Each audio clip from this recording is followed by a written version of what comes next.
মানুষের কোটি কোটি টাকার সম্পদ নষ্ট হয়ে যাচ্ছে ভাই ঘূর্ণিঝড়ে।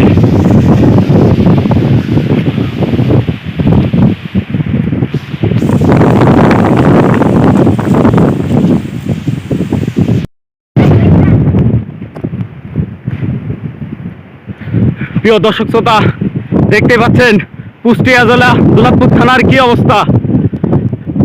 রাস্তায় শত শত ফসল আবাদি জমি, কলার গাছ দেখেন মেন রোডের সাথে কিভাবে পড়ে আছে।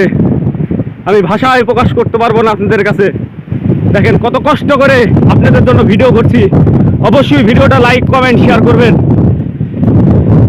গুড়ি গুড়ি বৃষ্টি আর সেই ঝড়, রিভাল ঝড়, ঘূর্ণিঝড়ে রাস্তায় গাড়ি নিয়ে যাওয়ার মতন কোনো পরিবেশ নাই। আগাগুড়ি রাস্তায়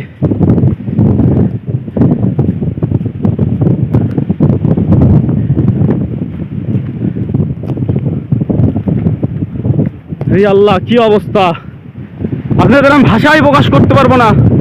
আপনারা দেখেই বুঝতে পারছেন কিভাবে মানুষের ক্ষয়ক্ষতি হয়েছে। যাই যাই অবস্থা,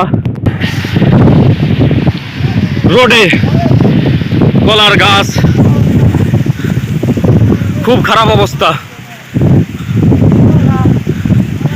এটা হচ্ছে কুষ্টিয়া জেলা দুর্গাপুর মাঝদেয়ারের অবস্থা।